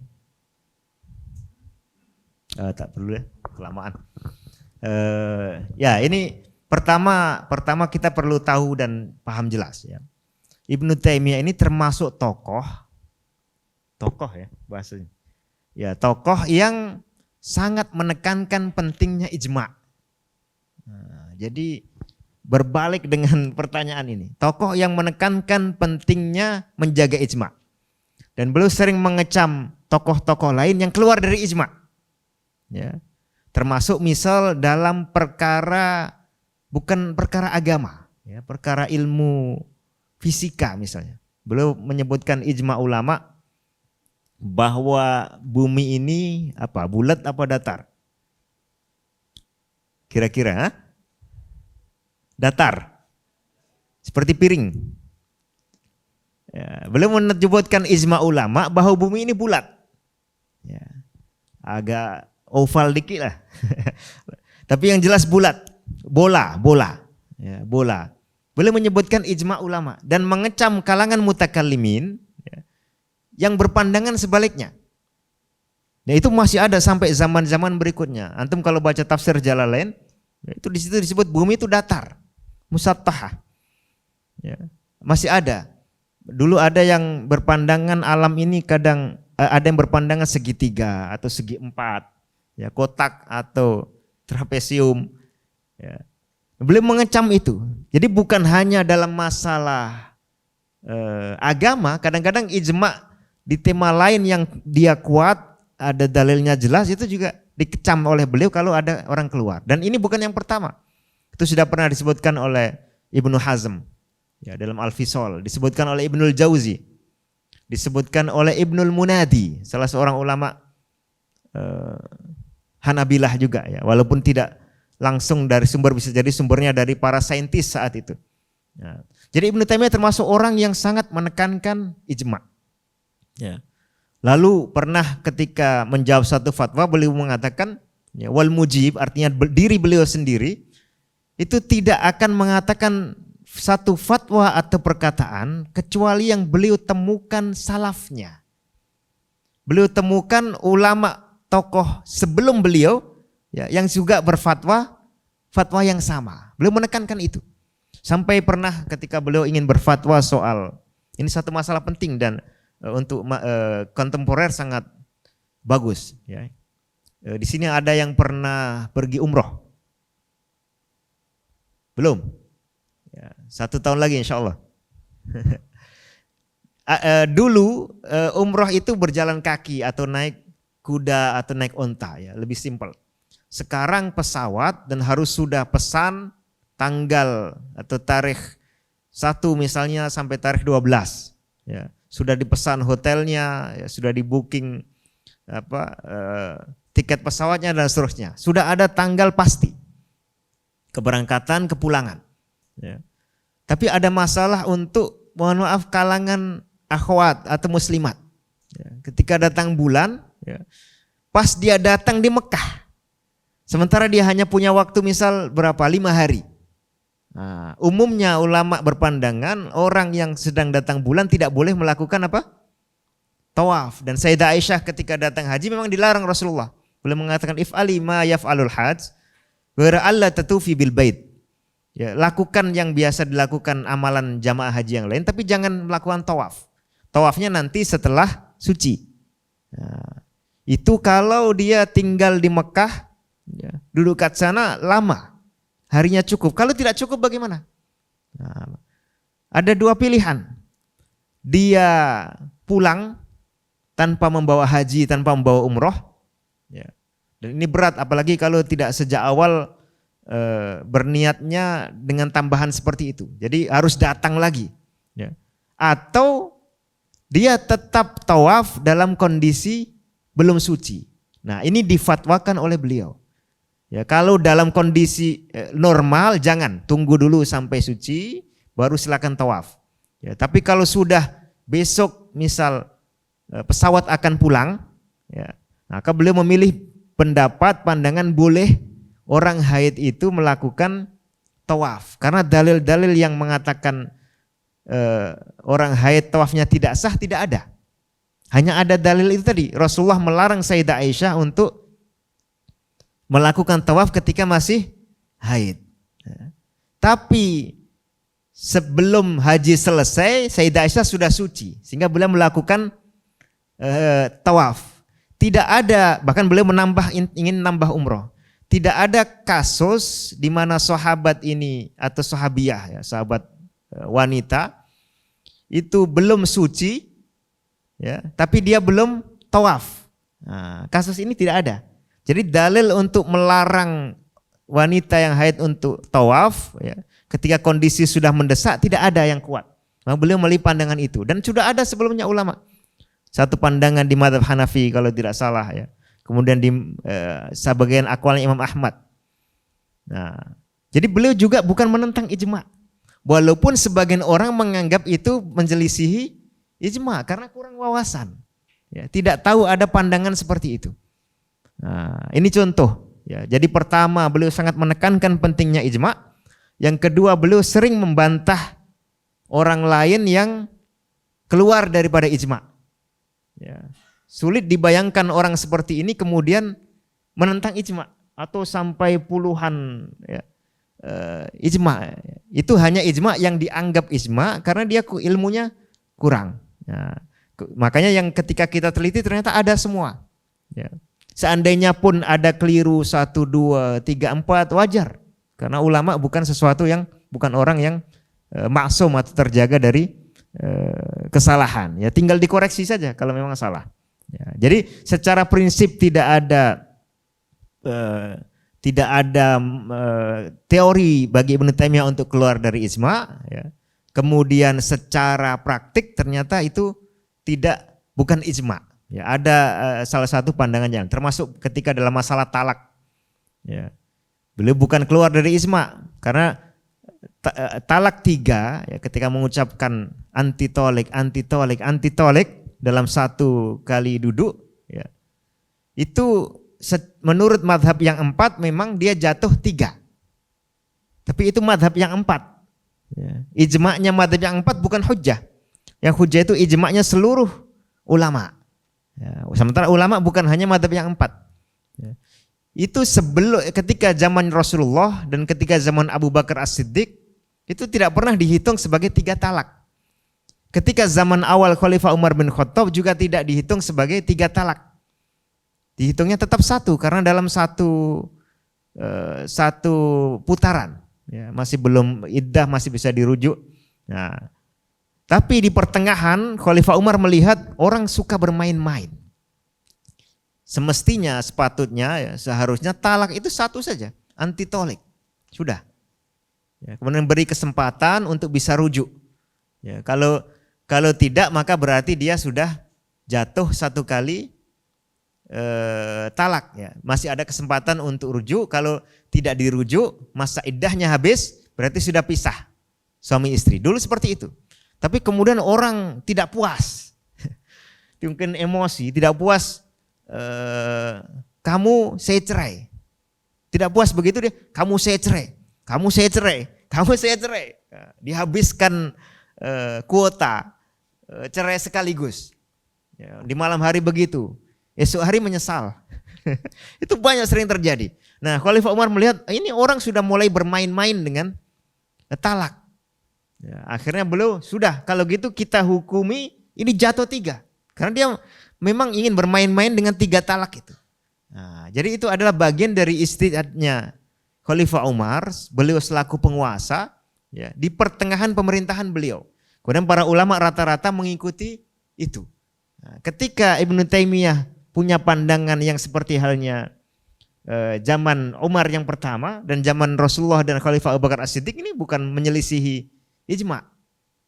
Dan ternyata di masa kontemporer pandangan Ibnu Taimiyah lebih diambil ya, di pengadilan-pengadilan agama di berbagai macam negara, khususnya di negara Arab. Ya. Bahkan kalau di Indonesia, ya mungkin juga di Malaysia, saya tak tahu ya, cerai itu tidak sah kecuali di hadapan hakim atau pengadilan, walaupun sudah mentalak 33 kali, ya, tidak dianggap sah. Ini jauh lebih ini lagi daripada pandangan Ibnu Taimiyah. Ya. Nah, tapi pandangan yang cukup sebatas pandangan Ibnu Taimiyah bahwa 3 kali tapi dalam satu majelis jatuh 1, nah itu banyak digunakan. Ya, banyak digunakan. Pandangan beliau soal talak terkait dengan sumpah talak. Ya. Jadi misalnya dia bersumpah, kalau kamu ya istrinya ini ya, masuk ke dapur hari ini, saat ini masuk ke dapur tidak mendengarkan saya bicara, kamu saya cerai. Nah, ini kan contoh mentalak tapi dengan apa? Dengan sumpah. Ya, dengan sumpah, kalau sesuatu syarat yang disumpahkan itu terpenuhi maka dia cerai. Itu kata beliau ini sumpah, bukan talak. Ya. Artinya sumpah itu di dalam aturan fikih bisa dibatalkan. Ya, bisa diganti dengan kafarat. Ya, sumpahnya dibatalkan, dia bayar kafarat. Ya, baik dengan puasa maupun memberi makan dan seterusnya. Nah, ini fatwa beliau. Apakah berbeda dengan madzhab arba'ah? Berbeda. Berbeda dengan imam yang 4, berbeda. Ya. Tapi ada imam lain yang punya pandangan berbeda. Ya, walaupun secara langsung atau tidak. Misalnya Abu Thawr ya, dan para sahabat sebelumnya, para ulama salaf memperlakukan hal yang sama ketika orang bersumpah soal pembebasan budak. Jadi misalnya orang punya budak, ya, kemudian dia bersumpah, kalau ini terjadi atau kalau kamu melakukan sesuatu, ya, maka budak saya bebaskan. Nah, besoknya menyesal. Besoknya menyesal. Nah, ini bisa diganti dengan kafarat. Karena itu hanya sumpah. Jadi beda orang mengatakan, ya misal kalau gelas ini jatuh, kamu saya cerai. Dengan mengatakan kamu saya cerai tanpa ada syarat ya. Atau yang lebih jelas, demi Allah, ya, kalau ini jatuh nanti kamu saya cerai. Sumpah dikaitkan dengan syarat. Nah itu. Ya. Lalu kemudian nanti juga dilihat niatnya. Kalau niatnya itu memang untuk bersumpah dan memberikan pelajaran ke istri, nah itu masuk ke sini. Tapi kalau niatnya dia memang ingin menjatuhkan talak, nah itu beda lagi. Sesuai dengan niatnya, bukan hanya sesuai dengan lafalnya. Nah ini contoh pandangan beliau ya, yang beliau dipenjara gara-gara itu, ya, dibantah banyak ulama, ya, lalu dianggap menyelisih ijma, padahal sebenarnya tidak menyelisih ijma. Dan di zaman kontemporer sekarang justru banyak berlaku. Ya, justru banyak berlaku. Bahkan diperluas tadi, ditambahi. Contoh pandangan Ibnu Taimiyah yang banyak digunakan zaman sekarang. Ya. Ada masalah perdagangan emas. Emas ditukar dengan emas harus sama beratnya atau tidak? Harus sama beratnya. Kalau tidak itu riba. Ini kalau emas murni, emas batangan, apa namanya di sini? Emas tulin, ya. Logam murni. Tapi ada emas yang sudah berbentuk perhiasan. Ya, kalung. Apa kalung itu? Rantai. Rantai. Kalau kita rantai itu buat motosikal ya. Ya, ada kalung ini, kemudian gelang perhiasan yang dia dari emas asli ya, ada proses ya, ada usaha, ada kerja. Kerja ini ada nilainya. Nah, kalau ditukar berbeda seperti itu, ya, nah, Ibnu Taimiyah punya pandangan membolehkan dengan beberapa syarat. Nah, dengan beberapa syarat, termasuk kalau ada pedang, ada emasnya. Nah, itu ada dibolehkan dengan beberapa syarat. Ada argumentasi panjang, ya, termasuk kalau tidak salah. Dan beliau mengkritik pandangan yang berbeda. Ini contoh. Ya. Zaman sekarang fatwa Ibnu Taimiyah ini digunakan, termasuk misalnya di Indonesia, di MUI, ya, Majelis Ulama Indonesia, digunakan sebagai sandaran untuk membolehkan perdagangan komoditi emas, ya, yang tidak cash, tidak tunai, karena dianggap sudah bukan perdagangan ribawi, ya, tapi berlebihan. Jadi dianggap bahwa perdagangan emas batangan atau emas dengan uang itu pun boleh. Nah, padahal Ibnu Taimiyah tidak sampai ke sana. Orang-orang tidak ada menganggap ya ini sebagai sesuatu yang orang yang mengeluarkan fatwa itu dipenjara. Padahal fatwa-fatwa seperti itu dulu sangat sensitif. Nah, ini salah satu contohnya. Silakan kalau ada.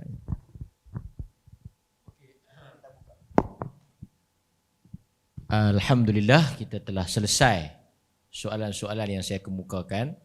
Mungkin ada yang keliru ijma' dengan jumhur. Mungkin kan yang dia mengaku kata ijma' tu. Tapi kadang-kadang ijma' kampung dia saja. Bukan ijma' kaum muslimin. Sikit-sikit ijma' ni menyalahi ijma', kan. Okey, kalau ada soalan daripada mahasiswa ya sila. Satu. Sila. Boleh. Berdiri pun boleh, duduk boleh. Tak menyalahi ijma'. Ya. Ya.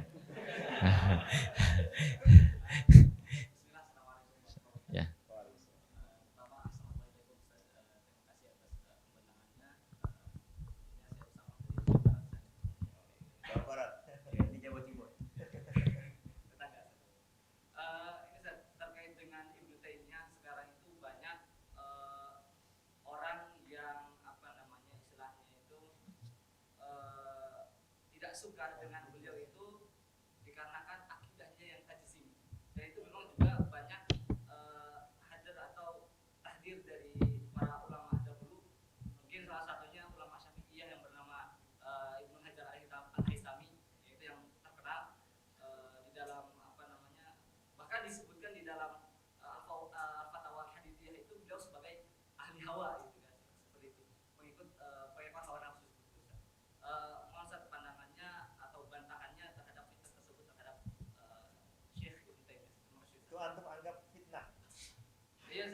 sudah tahu salahnya di mana. Cuman kan ini Sudah terjawab. kan mumpung formulir tentang Ibnu Taimiyah gitu saja. Perlu mungkin diluruskan. Ustaz. Terima kasih Ustaz. Ada lagi ya? Ini yang pertama sahabat kita ni soal mujassimah, soal tajsim. Ada soalan lagi? Ada daripada yang lain tak? Jawa Timur, Jawa Barat, Jawa Utara? Jawa Selatan? Okey, kelas. Okey, baik. Kita tutup nanti. Ya. Ya, tatsim. Ya, ini ada tatsim itu bahasa Arab. Berasal dari pada kata apa? Ya, jassama yujassimu tasiman. Itu artinya menganggap sesuatu itu jism. Nah, jism ini bahasa Melayu atau bukan? Bahasa Melayu. Apa artinya? Itu pun khilaf. Di dalam bahasa Melayu pun khilaf. Jirim, jisim, batang tubuh, sosok tubuh. Sosok tubuh. Nah, ini pun jism. Jisim. Mana tubuhnya? Udara nih jism tak? Ada tapi tak nampak. Ada tapi tak nampak. Tapi bisa dirasa. Bisa. Ini tubuhnya bisa dirasa. Air ini jism atau bukan? Ruh kita itu jism atau bukan? Jisim. Jisim. Terus apa beda jismani dengan rohani? Nah, jadi ada problem di pengertian atau definisi jisim itu apa? Ya, you bilang ini mujassim. Oh, jisim itu apa? Belum jelas. Jadi sesuatu yang belum jelas istilahnya, ya ada perbedaan atau tidak konsisten dengan definisi, kemudian digunakan untuk memvonis seseorang bahwa dia menganggap Allah itu jisim. Nah, ini perlu kita jelas. Jadi pertama secara lafal atau pengertian dasar ya, mujassim itu dalam tema akidah adalah orang yang menganggap Allah itu apa? Jisim. Jadi dia mengatakan Allah itu jisim. Mengucapkan Allah itu jisim atau punya keyakinan bahwa Allah itu jisim walaupun dia bukan dengan ungkapan seperti itu. Bukan dengan ungkapan jisim, tapi dengan ungkapan lain yang dianggap mewakili makna daripada jisim. Jadi kita lihat di semua buku Ibnu Taimiyah, beliau tidak pernah mengatakan Allah itu jisim. Ada biasanya fitnah ya. Fitnah ini bahasa Arab atau apa? Buhtan terjemahannya. Jadi tuduhan yang palsu. Saya pernah baca kitab nama Al-Kashif As-Saghir li Aqidati Ibnu Taimiyah. Ya, ditulis oleh seorang tokoh di Yordan namanya Said Faudah. Ya. Al-Kashif As-Saghir li Aqidati Ibnu Taimiyah itu artinya judul kitab itu adalah Al-Kashif itu apa bahasa kita? Penyingkap ya. Yani kitab ini ingin menyingkap, disebut kecil untuk meremehkan Ibnu Taimiyah. Artinya dia menganggap kalau diungkap lebih jelas akan jadi jilid panjang. Nah, saya bikin sedikit aja lah, tapi sudah cukup untuk menjatuhkan Ibnu Taimiyah. Mungkin seperti itu. Jadi pengungkap akidah Ibnu Taimiyah. Saya baca kitab itu dari awal pengantar sampai kalau tidak salah halaman 100 sekian. Tidak ada sama sekali kutipan dari ucapan Ibnu Taimiyah. Bicara ke sana kemari, ke utara, ke selatan, ngutip dari ulama AB, tidak ada kutipan langsung dari Ibnu Taimiyah. Padahal judulnya apa? Penyingkap akidah Ibnu Taimiyah. Ya, kalau kita dapat kado, kita ingin menyingkap isi kado, apa yang kita lakukan? Buka. Ya, jangan malah pergi ke toko sini, toko sana, lalu menganggap hasilnya itu adalah isi kado. Kalau ingin membuat sesuatu yang menyingkap akidah seorang tokoh, datangkan perkataannya, datangkan ininya, baru kemudian nilai. Seperti itu ya, yang benar.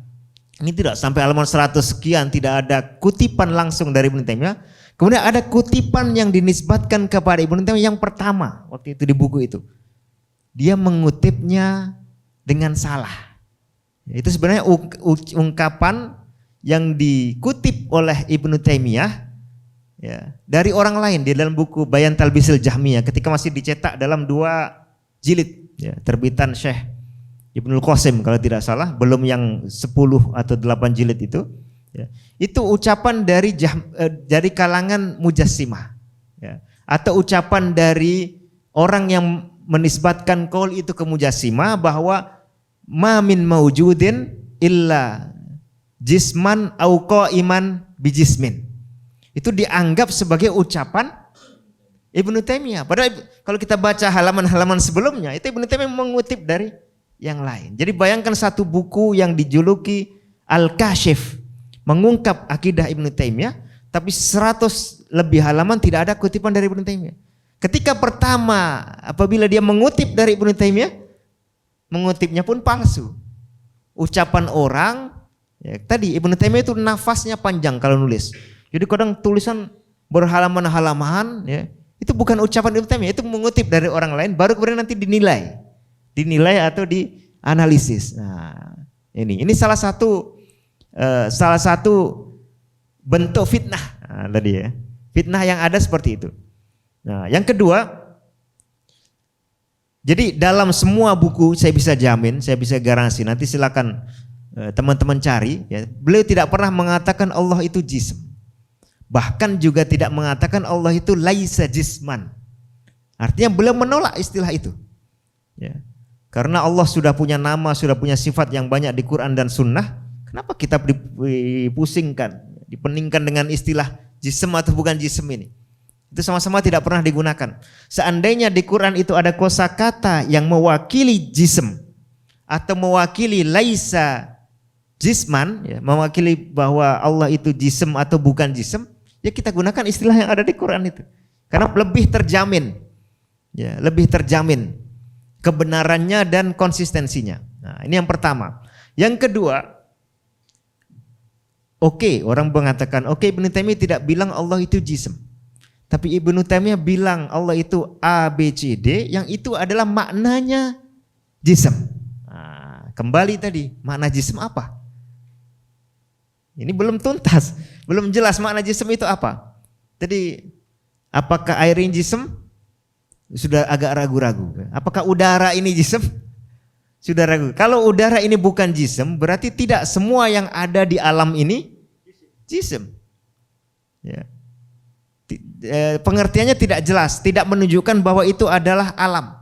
Kalau roh itu bukan jism, nah, maka juga pengertiannya tidak menunjukkan bahwa semua yang ada di alam jism atau sifat dari jism. Karena itu kalau kita baca misalnya dalam kitabnya Abul Hasan al-Asy'ari ya, dalam Maqalat al-Islamiyin, dan itu kitab yang jelas-jelas valid nisbatnya ya, diatribusikan ke beliau menyebutkan ada namanya tokoh Hisham Ibnul Hakam. Ini tokoh yang dikenal sebagai mujassim. Beliau dari kalangan Syiah yang pertama, dan ketokohannya di Syiah diakui sampai sekarang.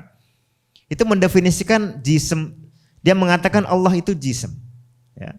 Tapi definisi jism menurut beliau adalah syai'un pertama. Kemudian maujudun. Ya. Kemudian qaimun bin nafs. Syai'un itu artinya sesuatu. Maujudun itu sesuatu yang ada. Ya, ada wujudnya. Ya. Bukan tidak ada. Kemudian qaimun bin nafsi itu artinya sesuatu yang mandiri, apa bahasa di kita. Jadi tidak menempel atau disandang oleh yang lain. Saya misalnya bisa kata kita punya botol ya, punya botol nih. Botol ini ada warna, kemudian ada bentuk, ya, ada ukuran panjang, kemudian ada dingin atau panas, ya, dingin atau panas. Ini sudah minum dingin dan panas? Belum ya? Kalau saya katakan panjangnya botol ini, ya, panjangnya botol ini itu sesuatu atau bukan sesuatu? Sesuatu. Ya. Panjangnya botol ini ada atau tidak ada? Ada. Ya. Karena botolnya ada maka panjangnya adalah. Tapi panjangnya botol ini mandiri atau tidak mandiri? Tidak mandiri karena dia hanya ada ketika botolnya ada dan dia disandang oleh botol. Makanya kita katakan panjangnya botol. Ya, dia disandarkan saja ke botol. Sementara botolnya inilah yang menyandang sifat panjang. Nah, Hisham bin Hakam itu mendefinisikan jism, definisi yang nomor 3 adalah yang mandiri ini. Jadi misalnya botolnya itulah jism. Adapun yang lainnya itu sifat-sifatnya. Ya, atau bagian tidak terpisahkan dari jism. Nah, sekarang dengan 3 definisi itu. Apakah Allah itu syai'un, sesuatu? Hah? Allah itu sesuatu atau bukan sesuatu? Ragu-ragu? Kul ayyu syai'in akbaru syahadah kulillah. Berarti Allah itu disebut sesuatu. Baca di Sahih Bukhari itu ada judul khusus bahwa Allah itu sesuatu. Ya, bahkan beliau menulis hadis tentang penyadaran sifat syakhsun ke Allah. Ya. Tapi kita tidak bahas itu dulu. Jadi Allah sesuatu, ya kan? Kalau orang menggunakan istilah jism, tapi maksud dia adalah al-jism sama dengan sesuatu, salah tidak dia menyebut Allah itu jism? Sementara arti dari jism itu adalah sesuatu. Tidak salah secara maksud. Ya, cuma kosakata jism tidak bagus. Kalau dia mendefinisikan jism sebagai syai'un maujud, ya, atau sebagai al-maujud, nah, salah atau tidak dia mengatakan Allah itu jism? Tidak salah secara makna. Ya, sama seperti dia mendefinisikan jism adalah qa'im bin nafs. Apakah Allah itu qa'im bin nafs? Ya, ini disepakati. Nah, ini problem pertama. Jadi waktu itu Hisham bin Hakam maksud dia itu. Ya. Lalu ada tambahan-tambahan lain, definisi lain yang sebetulnya tidak valid, tidak otentik dari Hisham bin Hakam. Ya, biasa disebutkan dari Ibnu Rawandi, kemudian dinukil dari satu mutakalim ke mutakalim lain yang mengatakan jism ini Allah itu jism dan ukurannya sekian itu tidak valid. Ya. Tidak ada data yang cukup kuat. Ini pertama. Lalu ada orang lain lagi, definisi jism bagi dia bukan hanya sesuatu atau sesuatu yang ada atau sesuatu yang mandiri, bukan itu. Ya. Tapi definisi jism bagi dia adalah al-murakkab. Nah, sesuatu yang apa? Disusun, tersusun. Nah, al-murakkab kalau kita pahami secara maksud umum itu sesuatu yang dirangkai. Ya, disusun macam orang bikin karangan bunga. Ini ada satu bagian, ada bagian lain digabung. Nah, apakah Allah jism dalam arti itu? Jelas bukan. Ya, kalau jism maksudnya seperti itu, maka disebut jism jelas sesuatu yang salah karena Allah tidak pernah ada yang merangkainya. Ya, ataupun dia dipandang bisa berpisah-pisah. Nah, ini. Jadi ketika kita ingin menganalisis ya orang yang mengatakan Allah itu jism atau bukan jism, tanya dulu apa maksudnya. Karena ini bukan istilah yang permanen, ya, bukan istilah yang stabil yang diantara para penggunanya sendiri beda-beda. Di Malaysia ada kosakata benda, ya, benda. Apa arti benda itu? Kalau di dalam bahasa Malaysia, ini benda atau bukan? Benda. Saya punya misalnya saya punya ilmu. Ilmu saya ini benda atau bukan benda? Saya punya ucapan. Nah, saya ada benda nak cakap sama awak. Nah, ini ucapan saya ini benda atau bukan benda? Ucapan. Ya, benda atau bukan? Saya ada benda yang ingin nak cakap awak. Ya. Benda itu kalau dalam, saya tak paham pasti ya, tapi saya rasa kalau di bahasa Malaysia benda itu artinya sesuatu atau perkara, atau perkara dalam bahasa Indonesia. Ya. Ucapan Allah itu perkara atau bukan perkara? Amrun atau bukan amrun? Amrun, syariat Allah itu amrun. Kalau di bahasa kita, katakanlah bahasa Perlis, ya, kita dalam bahasa kita amrun itu benda, maka salah atau tidak kalau saya bilang sifat Allah itu benda atau kalamullah itu benda? Tidak salah. Karena maksud kita dari benda itu adalah sesuatu atau perkara atau hal. Itu.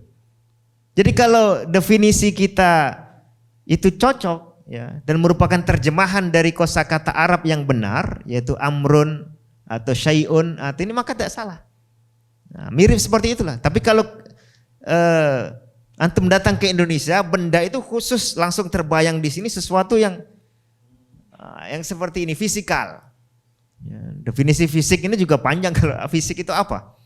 Ya, apalagi sekarang dianggap materi ini kalau dibedah, diurai, sebetulnya di dalam itu banyak kosong. Ya.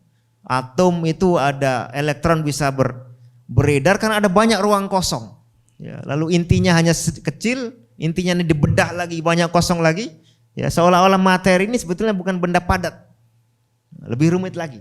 Tapi intinya adalah ya, sebuah istilah itu harus kita pahami dulu apa maksud dari orang yang mengucapkannya. Nah, jadi ini terbantah dari dua sisi. Dari sisi pertama, Ibnu Taimiyah sama sekali tidak pernah mengatakan Allah itu jism. Bahkan beliau menolak istilah itu. Menolak istilah jism atau bukan jism. Karena kalau bukan jism, katakanlah dibilang ya Allah atau sifat Allah itu bukan benda. Nah, benar tak kalau misalnya kalam Allah itu bukan benda? Kalau definisi benda adalah yang syai'un atau perkara atau ini, tentu salah. Nah, maka tidak perlu menggunakan kosakata itu. Tidak dipakai pula di Quran, di sunnah tidak ada, di ucapan sahabat tabi'in pun tidak ada. Ya, apa perlunya? Tidak perlu.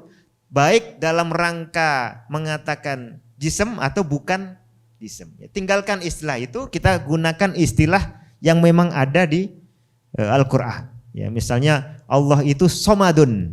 Nah, somadun itu artinya tidak punya, artinya sempurna. Zat maupun sifatnya, sehingga tidak bisa terpecah-pecah, tidak bisa keluar masuk, tidak seperti tadi teori filsafat itu kalau melahirkan itu berarti ada sesuatu bagian dari zatnya yang keluar. Nah, as-samad itu makanya tidak bisa seperti itu. Nah, kita gunakan saja Allah as-samad. Kemudian tidak perlu ada perdebatan panjang sekian abad. Ya. Lalu kemudian kita katakan lam yakun lahu kufuwan ahad. Allah tidak ada taranya, tidak ada bandingannya. Sudah cukup. Ya, tidak perlu bilang laisa jisman, laisa aradun, la samaan wala hajaran wala syajaran misalnya. Gitu ya. Nah, ini sikapnya Ibnu Taimiyah yang sebenarnya. Jadi beliau tidak pernah mengatakan Allah jism. Ya. Bahkan beliau bersikap menolak istilah yang pertama tidak ada gunanya. Yang kedua memunculkan perdebatan-perdebatan tidak perlu. Lalu yang ketiga istilah ini sendiri maknanya belum pasti. Belum jelas di antara para penggunanya. Jadi secara lafal jelas bukan mujassim. Ya. Lalu secara makna beliau pun justru menggunakan sikap yang paling ilmiah. Yaitu membedah makna itu apa maksudnya. Ya. Baru kemudian kalau sudah dipahami maksudnya bisa dinilai ini benar atau salah. Ya. Berdasarkan maksudnya. Adapun istilahnya perlu kita tinggalkan. Nah seperti itu. Makanya kalau ada orang-orang setelahnya menuduh itu menjadi jelas. Makanya ya termasuk Ibnu Hajar al-Haytami ya, menulis banyak bantahan kepada Ibnu Taimiyah di banyak fatwa lain khususnya di Al-Fatawi Al-Hadithiyah itu banyak juga memuji dan istighfar dari Ibnu Taimiyah. Tapi apabila beliau menilai Ibnu Taimiyah itu pedas, nah itu juga banyak. Muncullah misalnya Imam Al-Alusi ya menulis apa judulnya? Jila'ul Ainain fi muhakamatil Ahmadain. Nah, jadi buku khusus untuk menghakimi dua Ahmad. Siapa? Ahmad Ibnu Taimiyah dan Ahmad Ibnu Hajar. Ya dihakimi oleh ulama setelah itu banyak beliau menjawab tuduhan-tuduhan atau fitnahan yang seperti itu ya. Jadi Ibnu Taimiyah tidak bisa menjawab karena beliau sudah wafat, tapi ada ulama lain kemudian memperjelas banyak tema termasuk masalah itu ya. Barakallahu fikum. Okey, alhamdulillah nampak gayanya sangat berat berbincang soal falsafah kalam pada jam 11.30 ini. Subuh masih berapa jam? Ya, sudah sampai ke penghujungnya. Ya, kerana sudah tidak boleh dihadam. Jisimnya entah ke mana. Jasadnya saja di sini. Ya, saya akhiri diskusi kita, mudah-mudahan sedikit sebanyak menjawab apa yang berlegar di sebalik susuk tubuh imam yang besar Ibn Taimiyah rahimahullah, dan mudah-mudahan siri yang kedua yang ketiga dapat kita jemput Ustaz lagi insya-Allah ke sini dengan tajuk-tajuk yang lain. Jadi saya serahkan balik kepada pengurusi majlis insya-Allah. Ya, jika ada koreksi nanti kita ada sesi yang kedua. Ya, sesi kedua. Insya-Allah. Kerana pengurusi ini sudah mengingatkan saya, beliau sudah mau pulang. Saya tak apa. Okay.